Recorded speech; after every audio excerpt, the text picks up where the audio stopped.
जो इस लोक में दूसरे का मांस खाते हैं, बहुत सावधानी से दुर्गति होती, पक्का दुर्गति होती। ये मांस खाने वाले ध्यान से सुन ले, पूर्व में जो किसी भी पशु का मांस खाते हैं उनको तो पहले नरक का दंड मिलेगा, फिर वही पशु बनेंगे, वैसे काटे जाएंगे।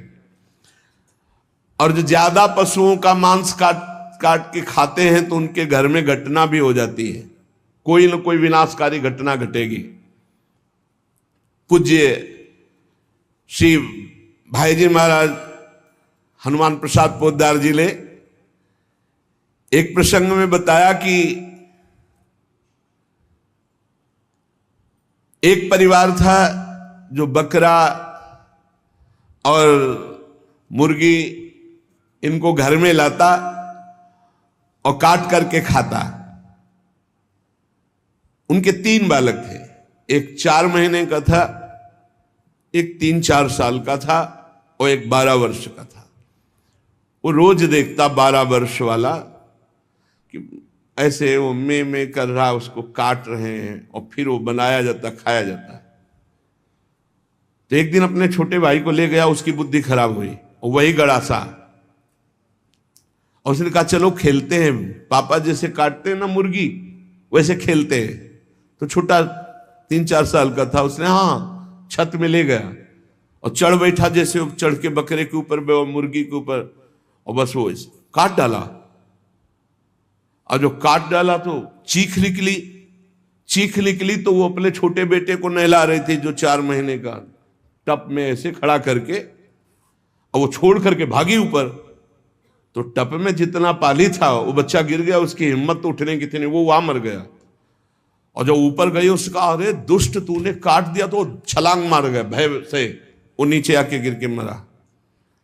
पूज्य भाई जी ने तो विस्तृत में लिखा है कि इन मांस खानों वालों के परिवारों का बहुत बुरी तरह नाश होगा, और जब ये मरेंगे तब नरक जाएंगे, और फिर जब जन्मेंगे तब ये फिर वही बकरा बकरी बनेंगे, काटे जाएंगे।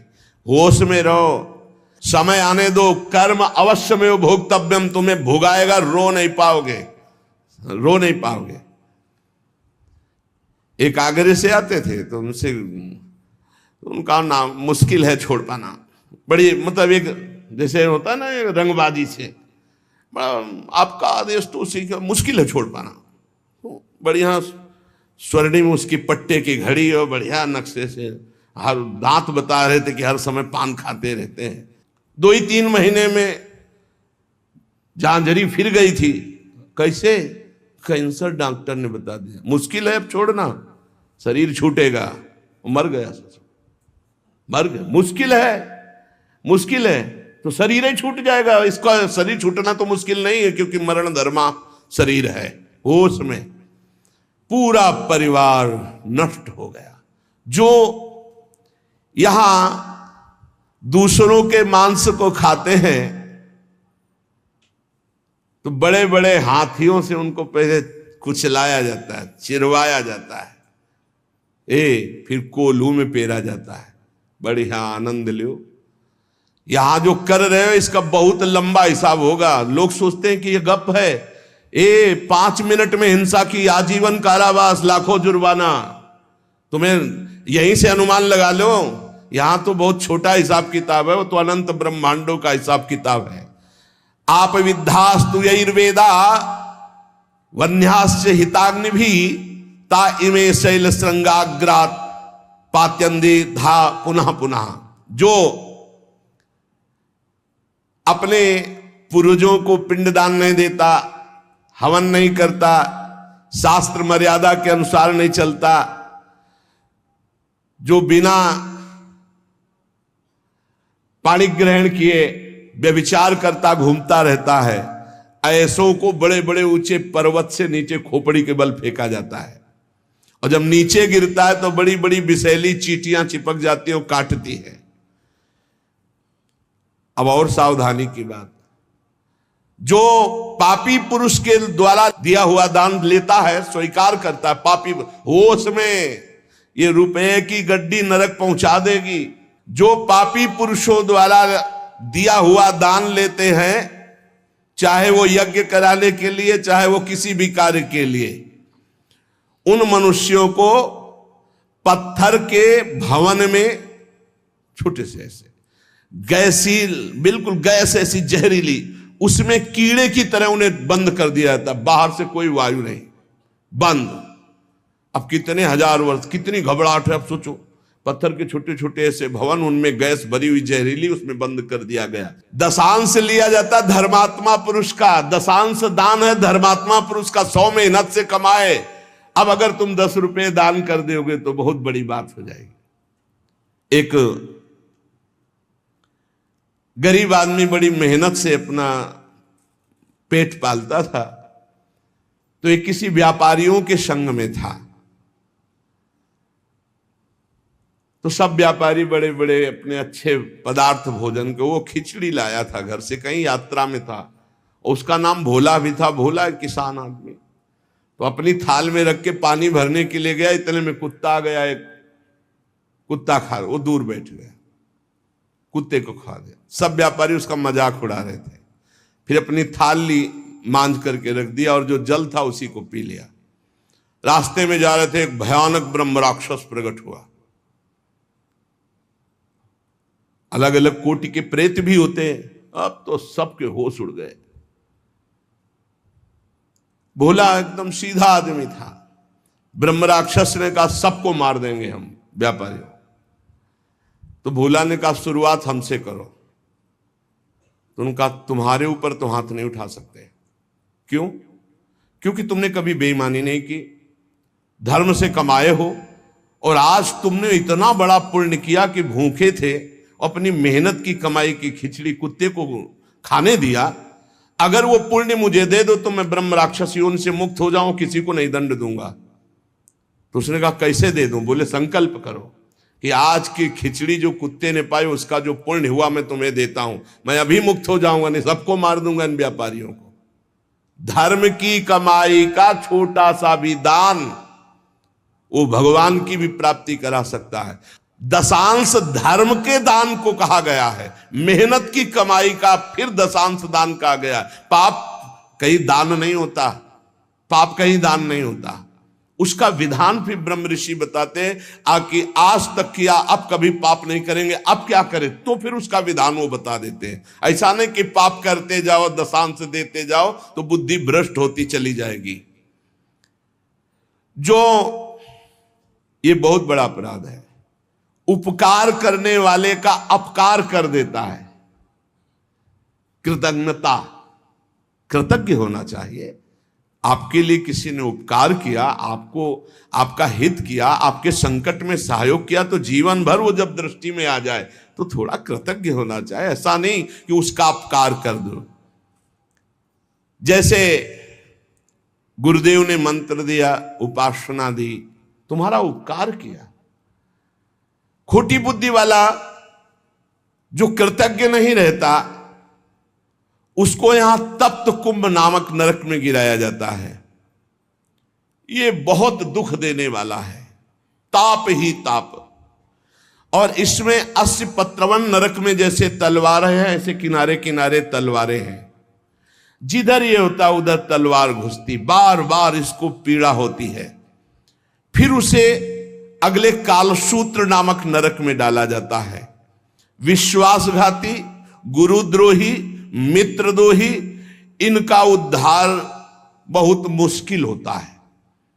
ये यहां नरक में भोग करके भी जब जन्म लेते हैं तो कोढ़ी, दुष्ट स्वभाव वाले, सर्प आदि ऐसी योनियों को प्राप्त होते हैं। यहां जो किसी का सोना चुरा लेते हैं, यहां जो शराब पीते हैं, उन महापापियों को यहां लाया जाता है। और जो शराब पीते हुए गला हुआ लोहा उनको पिलाया जाता है। ए भैया, शराबी जो पिए हो तो बंद कर दो आज से, नहीं आगे इंतजाम कुछ और है। हाँ, जलता हुआ लोहा पिघलता हुआ पिलाया जाएगा, मरोगे है नहीं, बहुत होश में। स्वर्ण की चोरी करने वाले को वैसे ही स्वर्णिम आग के ऊपर फेंक दिया जाता है, भुनो सारे। यहां कोई मानता नहीं, कहते सब झूठ है, भोगोगे तब पता चलेगा तुम्हें। और ऐसे लोग जब नरक से लौटते हैं तो उनको यहां भारी भारी घृणित बीमारियों से पीड़ित होना पड़ता है। राजन, जो नीच, अपवित्र, पापी पुरुष है, वो जब दूसरों से दान लेता है तो नरक में जो बताया गया वो भोग भोगता है, यहां जन्म लेता है गधे का, गधा बनता है। 2 ईंट देखते रहो आराम से। किसको? जो पतितों से, पापियों से दान लेता है, वो न ऊपर तो सुना दंड, और जब मृत्यु लोक में जन्मेगा तो वो गधा बनेगा। चाहे कोई भी हो, तैयार रहो पीठ मजबूत करके ढोने के लिए भार। जो अधिकारी नहीं है, पतित है, उससे जो पैसे के बल से पूजा करवाता, यज्ञ करवाता है, उस द्विज को जब नरक जाके पहले भोगेगा और फिर लौटेगा तो विष्ठा का कीड़ा होना पड़ेगा। जो पैसे के बल से पतितों को भी,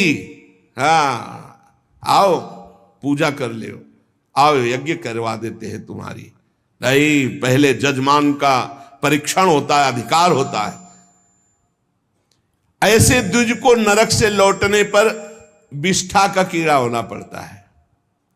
जो अपने गुरुदेव के साथ छल करता है, अहंकार करता है, कपट करता है, उसे पागल कुत्ते की योनि मिलती है। उसे नरक भोगने के बाद पागल कुत्ते की योनि मिलती है।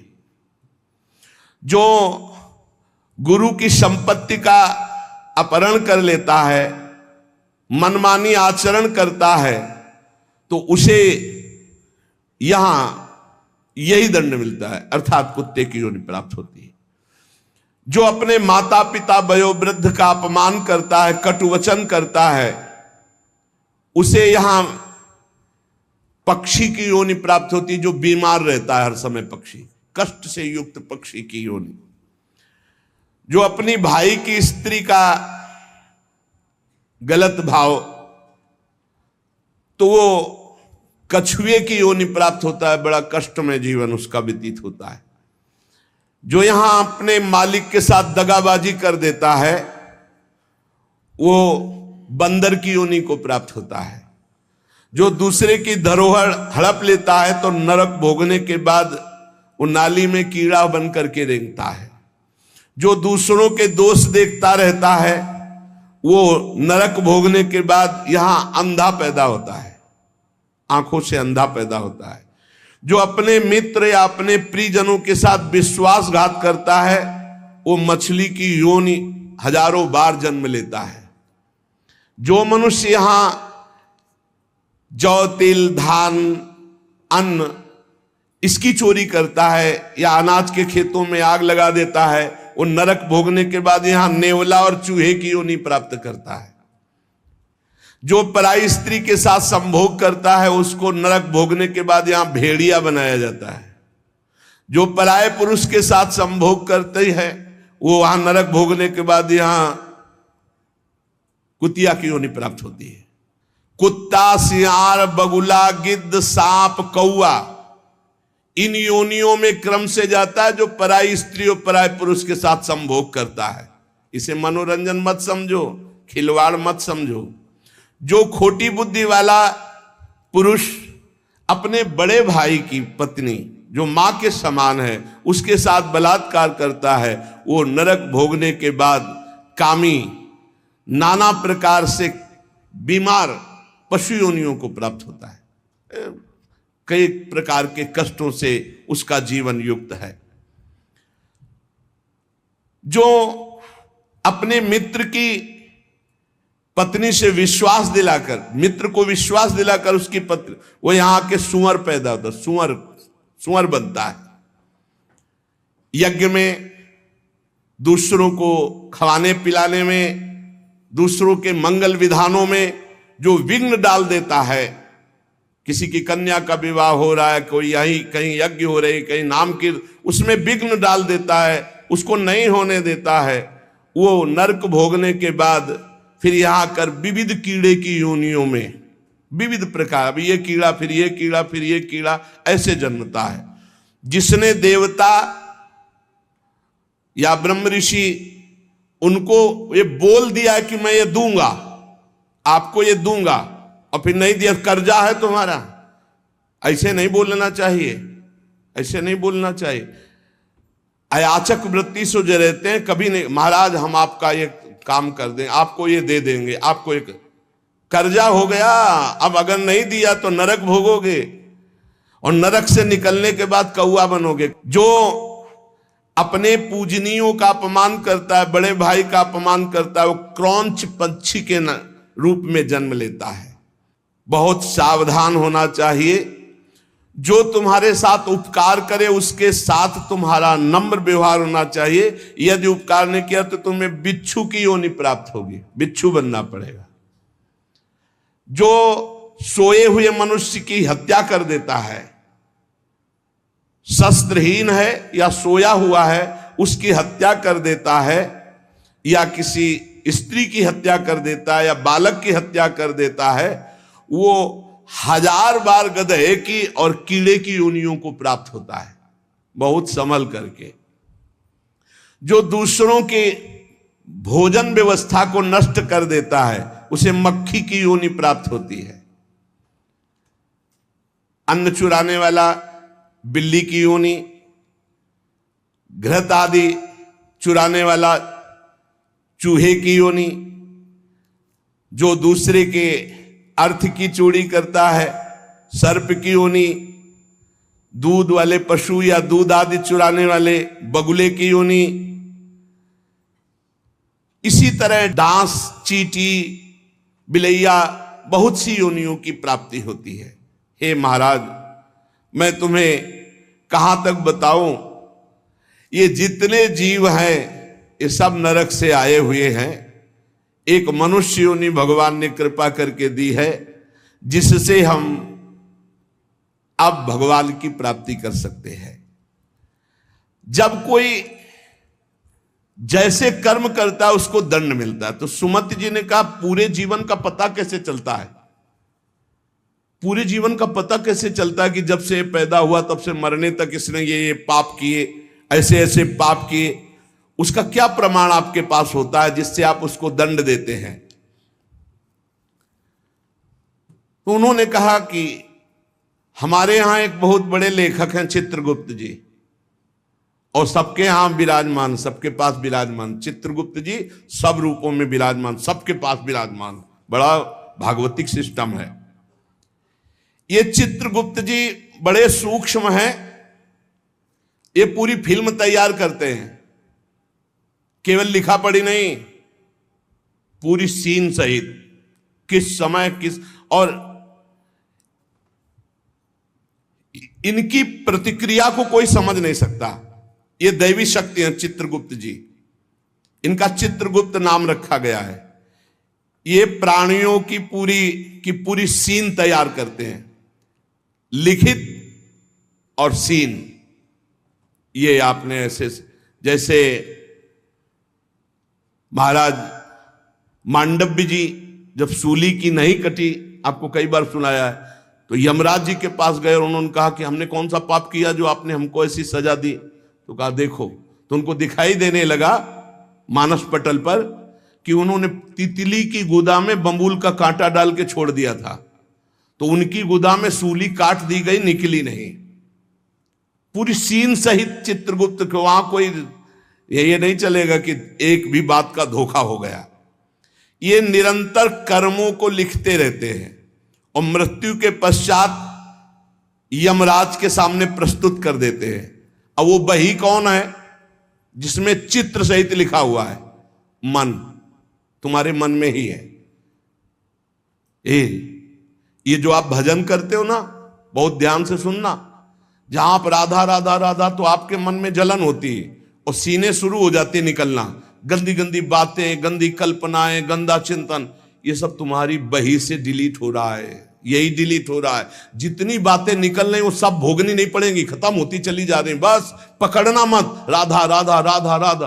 बोले कई महीने हो गए वही चल रहा है, तो वही भरा है, चित्रगुप्त ने वही भरा है। अब वो सब खाली हो रहा है। ए बहुत बढ़िया, सर खाली कर डालो पूरा। निर्मल मन जन सो मोहि पावा, मोहि कपट छल छिद्र न भावा। ये चित्रगुप्त जी की बही क्या है? तुम्हारा मन, तुम्हारे मन में ही लिखते हैं और कहीं नहीं। उनका कोई अलग रजिस्टर नहीं है। वही मन जो पापाचरण सोचता है, करता है, उसी में लिख रहे हैं वो। बहुत सुंदर बात है। जो भजन करते हुए निकलते हैं ना, बिल्कुल डिलीट हो रहे हैं। इतना भजन करो, पूरा खाली कर डालो, जीवन मुक्त हो जाओगे। कार्यों का जो भी लेखा जोखा चित्रगुप्त जी लिखते हैं, उसी के अनुसार फल मिलता है। ये चित्रगुप्त जी वास्तव में हमारे अंतर मन में लिख रहे हैं बैठे हुए, जो निरंतर हमारे कार्यों का चित्र सहित लेख कर रहे हैं। गुप्त है, उस रजिस्टर को केवल धर्मराज पढ़ सकते हैं, दूसरा नहीं। और चित्र सहित है, इसलिए उनका नाम है चित्रगुप्त। मन रूपी रजिस्टर को कौन पढ़ सकता है? पूरा अनंत जन्मों का। जिसे सुमति जी कह रहे थे 10,000 वर्ष जन्म का मैं देख रहा हूं, तो देख क्या रहा हूं? उसी में है, तुम्हारी चिप में है, मन रूपी चिप में। इन्हें ईश्वरीय शक्ति प्राप्त है चित्रगुप्त जी को। ये सत्यनिष्ठ, कभी एक भी बात व्यर्थ नहीं लिखते, वही लिखेंगे। किसी का पक्षपात नहीं रखते। ये निष्पक्ष हर कार्य भागवती की ईश्वरीय शक्ति से सुरक्षित होकर लिखते रहते हैं। और उस लेखन को, उस घटना को जैसी हुई है, चित्र सहित अंकित कर देते, चित्र सहित। कोई चित्रगुप्त की लिखी हुई बात में परिवर्तन नहीं हो सकता। तर्क वितर्क, झूठ, किसी भी तरह की अन्य घूस व्यवस्था चित्रगुप्त से नहीं चलती, क्योंकि वो गुप्त है। वो गुप्त है तो कोई तुमसे परिचय नहीं है, वो लिख हो ही रहे बैठे। और उनको कभी शिथिलता नहीं होती कि अब रात्रि हो गई, ये सो रहा है, अभी क्या लिखना। नहीं, सोते समय भी तुम्हारी क्या हरकत थी, क्या चिंतन था, क्या था, सब लिखा जाता है, रात दिन का। बाहरी तो पुण्यों को बढ़ा चढ़ा कर दिखाया जाता है, परंतु चित्रगुप्त जी आंतरिक बात लिखते हैं। जैसे आपने बाहरी 1,00,000 रुपए अमुक ने दान किए और आपका उद्देश्य था कि मेरा नाम हो जाए, तो वहां लिखा जाएगा व्यर्थ दान 1,00,000 रुपए का, इसका कोई फल नहीं, क्योंकि समाज में तालियां और वाहवाही सुन ली है। चित्रगुप्त जी ने लिख दिया, कुछ लाभ नहीं मिला। और 1,00,000 रुपए ऐसे कि कोई जान नहीं पाया, और साधु सेवा, भगवत सेवा, गौ सेवा चुपचाप, किसी ने नहीं जाना। अब वो लिख दिया गया, ये दान इनका सार्थक है। अरे बहुत नाटक होते डोनेशन लेने के, बहुत नाटक होते। गुप्त दान होगा तो चित्रगुप्त लिखेंगे, नहीं तो जीरो, कोई उसका फल नहीं है। ये जो यश कीर्ति माइक से और जो छपवा देते हैं ना, पेपर में भी निकलवा देते हैं, अब जितने पढ़े वो सब डिलीट होता चला गया उनका पुण्य। यही तो नहीं समझ रहे। यहां जो अधिकार पदों में हैं, जो घूस लेते हैं, वो सब लिखा जा रहा है। ये न समझो कोई है बड़ा अधिकारी, वो ऐसी जगह गिरा के तुम्हें फंसा देगा कि फिर तुम्हारा अधिकार काम नहीं चलेगा। असंख्य क्रियाओं को 1 सेकंड में लिपिबद्ध चित्र सहित कर देते हैं, इतनी बड़ी सामर्थ्य है। असंख्य क्रियाओं को, असंख्य कितने जीव हैं, असंख्य क्रियाओं को 1 सेकंड में चित्र सहित लिख देते हैं, पूरी सीन सहित। प्राकृतिक यंत्रों के द्वारा इनकी लेखनी नहीं जानी जा सकती। दिव्य पुरुष जो सिद्ध है, भगवत प्राप्त, वही समझ सकता है। चित्रगुप्त के खींचे हुए चित्र बड़े सूक्ष्म होते हैं, और ये हजारों लाखों जन्मों तक मिटेंगे नहीं, तुम्हारे मन में ही हैं। चित्रगुप्त के दरबार में स्थूल क्रिया तुम क्या कर रहे हो इसका महत्व नहीं है, भावना को, वो क्रिया कैसी भावना से वो लिखी जाती है। वहां सूक्ष्म भावनाओं से जो संकल्प बना क्रिया का, वो लिखा जाता है। गुप्त मन में एक भाग में ये लिखा पड़ी होती है, एक भाग में क्रिया का संकल्प बनता रहता है। दान, यश, कीर्ति, तपस्या, अगर ये बाहरी दिखावे के लिए है तो जीरो, वहां लिख दिया जाता है। बहुत सावधानी की जरूरत है। परमार्थ भावना से यदि कर रहे हो तो उसका फल मिलेगा, और दिखावा की भावना से कर रहे तो उसका फल नहीं मिलेगा। दिखावे की भावना वाली बात में 0 लिख देते हैं चित्रगुप्त जी। ये सत्संग है बिल्कुल सुधार के लिए। धर्म प्रचारक स्वार्थ की वासना तो परिणाम 0। धर्म प्रचारक परमार्थ की भावना तो नंबर मिलेगा। किसी को सहयोग देना और अपनी धन्यवाद कहलाने के लिए नंबर 0। सहयोग करना, उसका मंगल हो, नंबर आ जाएगा। संसार में बाह्य रूपरेखा का मूल्यांकन संसार करता, चित्रगुप्त नहीं। चित्रगुप्त जी देखते हैं कि ये जो दान किया ये अपनी चर्चा चाहता है, ये धर्मध्वजी है, ये अंदर धर्म नहीं है। तत्काल लिख दिया इसका दान व्यर्थ, इसकी कार्य प्रणाली व्यर्थ, क्योंकि इसका चिंतन प्रचार प्रसार जो भी हुआ उसमें यश कीर्ति था। अंदर के भाव को देखते हैं। केवल गुप्त विचार को चित्रगुप्त ही जानते हैं और वही उसको लिख देते हैं। भावनाओं के पीछे तुम्हारी क्रिया होती, पहले भावना, उसी भावना को चित्रगुप्त लिखते हैं। एक गरीब आदमी ने बड़ी मेहनत से कमाकर बहुत दैन्य होकर के 10 रुपए दान किए। उस 10 रुपए के दान के बराबर धनी आदमी का 10 करोड़ रुपया भी नहीं होगा। लेकिन वो गरीब आदमी जो सकुचा करके मुझ गरीब के पास क्या, और 1 रुपया 10 रुपया दिया।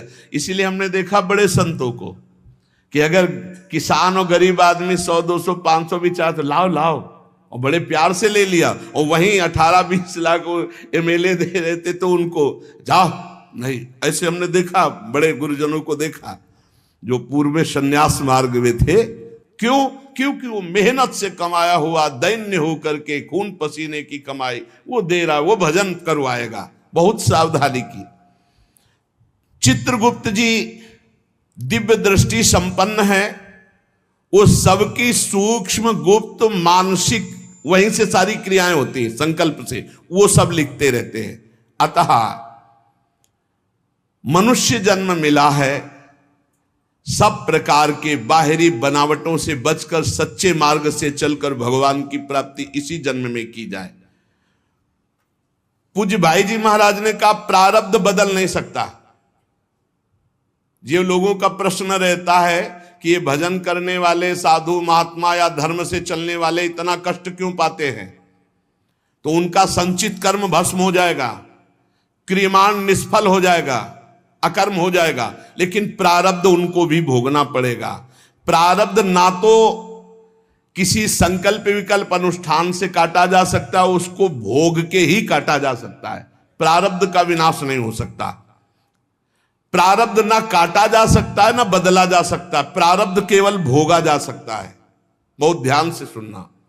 परंतु यदि अधिक भजन हो जाए प्रारब्ध से, प्रारब्ध है मानो 50 और भजन हो गया 100, तो नवीन प्रारब्ध की रचना हो जाएगी तुम्हारा कि अब इस जन्म में तुम्हारा कल्याण हो जाएगा, तुम आगे सुख प्राप्त करोगे, तुम उत्तम लोकों को जाओगे। लेकिन पूर्व प्रारब्ध तुम्हें भोगना पड़ेगा। और अगर इतना भजन हो जाए कि पूर्व प्रारब्ध को मिटा दे तो फिर भजन का मतलब क्या रहा? प्रारब्ध मिटा दिया, शरीर छूटा, लाभ तो मिला नहीं। इसीलिए भजनानंदी कभी अपने प्रारब्ध को नहीं मिटाते, प्रारब्ध को भोग लेते हैं और भजन के बल से भगवान को प्राप्त होते हैं। प्रारब्ध में जैसे लिखा हुआ है कि तुम्हारे संतान नहीं होगी और आपने पुत्रेष्टि यज्ञ करवा दी, बहुत उच्च उत्तम आचार्य के द्वारा, मंत्रों के द्वारा, और सिद्ध आपकी यज्ञ हो गई, तो नवीन प्रारब्ध की रचना हो जाएगी। प्रारब्ध में लिखा पुत्र नहीं होगा लेकिन पुत्र हो जाएगा। लेकिन प्रारब्ध में लिखा कि तुम्हें कुष्ठ भोगना पड़ेगा, तो इसके लिए नहीं, इसको तो भोगना ही पड़ेगा। कुछ प्रारब्ध ऐसे है, जैसे आपका प्रारब्ध बहुत बुरा भोगने का है और कोई ऋषि मुनि संत महात्मा आप पर प्रसन्न हो गया, तो नवीन प्रारब्ध की सुख संपादन की व्यवस्था हो जाएगी। या वरदान दे दे वो, या आपने बहुत कोई यही तमंगल कर दिया और बड़े सुखी हो, और वो साप दे दे तो वहीं से नवीन प्रारब्ध रचना हो जाएगी, अब नष्ट होना शुरू हो जाएगा। आपके प्रारब्ध में नहीं था नष्ट होना, लेकिन वो तपोबल से युक्त है, वो नवीन प्रारब्ध रच देंगे, तुम्हारा बुरा या तुम्हारा भला। देखने में बुरा लगेगा, लेकिन आज तक किसी महात्मा से किसी का बुरा नहीं हुआ। वो शाप दे दिए हैं, वो उनको किसी भी योनि में भेज दिए, लेकिन भगवत साक्षात्कार करा दिए। संत ते होए न कारजहारी। प्रारब्ध का निर्माण संचित कर्मों से होता है, जो संचित कर्म जमा है। इसलिए भजन करने वाले को चाहिए कि अनुकूल या प्रतिकूल जैसा प्रारब्ध आवे उसे चुपचाप भोग लो, मिटाने की कोशिश मत करो, भजन से भगवान की प्राप्ति करो। संचित भस्म हो जाए, ये नरकों की दुर्गति से बच जाओ।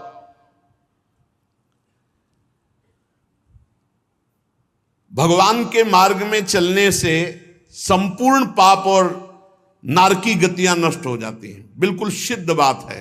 नाम संकीर्तनम यस्य सर्व पाप प्रणाशनम। ये जो आज आपने सारी चर्चा सुनी, इस चर्चा में जितने दंड विधान सब पे पोछा लग जाएगा यदि राधा राधा राधा कृष्ण कृष्ण कृष्ण हरि हरि जपोगे। इसीलिए हम हर प्रश्न का उत्तर नाम देते, नाम, क्योंकि नाम के समान नाम है। इससे बड़ा कोई साधना नहीं, इससे बड़ा कोई दान नहीं। बस बचते रहो, कहीं कोई ऐसा कर्म न बन जाए जो तत्काल तुम्हारे प्रारब्ध को बदल दे और बुरा प्रारब्ध ले आवे। साधु अवज्ञा तुरत भवानी, कर कल्याण अखिल के हानि। साधु वैष्णव भगवत भजनानंदी जनों से थोड़ा डर के रहो कि कहीं इनके दिल को हमारा वचन, हमारी चेष्टा दुखद ना हो जाए, कहीं कोई हम इनकी निंदा न कर बैठे, कहीं कि इनका अपराध। साधु एकमात्र ऐसा है, वैष्णव साधु भगवत भजन करने वाला, कि तुम्हारे सारे सुकृतों को एक पल में नष्ट कर सकता है। भक्तन निंदा अति बुरी भूल करे जिन कोय, किए सुकृत बहु जन्म के छिन में दारे खोए। भगवान का नाम कीर्तन, भगवान की कथा में बड़ी अपार सामर्थ्य है। एक भयंकर प्रेत एक कथावाचक कथा करके जा रहे थे, तो रास्ते में वो भयंकर प्रेत प्रकट हो गया। बार बार इधर उधर उधर प्रकट होता। कई बार घटना ऐसी देखी है, आंखों देखी है। वो तभी समझ में आता प्रेत है जब कभी इधर कभी इधर, कभी सामने कभी पीछे कभी आगे। अब वो तो एक पूर्व के समय में था, तो एक हाथ में लालटेन थी संध्या के समय, एक हाथ में पोथी थी भागवत की। अब वो छू सकता नहीं था, बार बार भयावह रूप रखता। उन्होंने कहा कि हमें लग गया है पता कि आप अधोगति को प्राप्त कोई जीव हो, प्रेत योनि को प्राप्त हो। थोड़ा तो डर लग रहा है हमें, पर हमें तुम छू नहीं सकते हो, क्योंकि मैं नाम जपता हूं, मेरे साथ भागवत है। प्रेत ने आए समीप आकर कहा कि डर नहीं लग रहा तो अब मैं तुमसे बात करता हूं। मैं तुम्हें तंग करने नहीं आया। और रोने लगा। मैं अपना उद्धार कराने आया हूं। तुम पिता के समान हो, जो नाम जप करता है, भगवत चर्चा करता है, वो सारे चराचर को पुत्र के समान प्यार करता है। मैं भी तो आपका पुत्र हूं। मैं दुर्गति को प्राप्त हो गया हूं। आज तक मुझे ऐसा कोई दिखाई नहीं दिया जिससे मेरा कल्याण होता। आज आप दिखाई दिए जिससे मेरा कल्याण होगा। मैं बुढ़वा नाम का प्रेत हूं, जो पानी में ही रहता हूं पर पानी नहीं पी सकता हूं। बड़ी दुर्गति होती है। इसी तालाब में रहता हूं, रास्ते से निकलने वालों को देखता रहता हूं कि कोई ऐसा निकले जो मेरा उद्धार कर दे। मैंने कभी किसी का प्रेत योनि में कुछ नहीं बिगाड़ा है, परंतु अब मेरा चैन हट गया। अब बहुत व्यथा, बहुत कष्ट हो रहा है। हरिनाम या हरि कथा दो से ही मेरा उद्धार हो सकता है। और रो रो करके दूर से ऐसे गिर पड़ा चरणों में। तो उन्होंने कहा अगर ऐसी बात है तो आज आप चैन से जहां चाहो रह लो। कल से मैं अपने घर में आपको निमंत्रण देता हूं आना, और घर में ही हम 7 दिन भगवान की कथा कहेंगे, तुम्हारा कल्याण हो जाएगा। और हर कथा की शाम को नाम कीर्तन तुम्हारे लिए करेंगे। पंडित जी ने उसके प्रारब्ध को नष्ट कर दिया। 7 दिन की कथा, 7 दिन का नाम कीर्तन, वो बुढ़वा प्रेत भगवान के धाम को गया। जैसे 7 दिन की कथा धुंधकारी को परम पद। भगवान का नाम और भगवान की कथा ही नारकी योनियों से बचा सकती है। इसलिए सबसे प्रार्थना है, जितना बने राम कृष्ण हरि जपो, राधा राधा जपो। जहां कहीं भगवान की कथा सुनने को मिले विशुद्ध, वहां कथा सुनो। अगर बन जाए तो दूसरे का हित करना, कभी पाप मत करना, क्योंकि ये पाप निश्चित भोगना पड़ता है, बड़े बड़ों को भोगना पड़ता है। अवश्यमेव भोक्तव्यम कृतम कर्म शुभाशुभम। इसलिए डरते रहो कोई पाप न हो, और खूब नाम जप करो, भगवान नाम कीर्तन करो, दूसरों का मंगल करो, दूसरों की सेवा करो। परहित सरिस धर्म नहीं भाई, पर पीड़ा सम नहीं अघमाई। जो दूसरों को दुख देते, बहुत पाप बोझा लाद करके फिर नरक जाते हैं। इसलिए खूब नाम संकीर्तन करो, भगवत चर्चा करो, नाम जप करो। शेष चर्चा आगे। श्री राधा वल्लभ लाल की।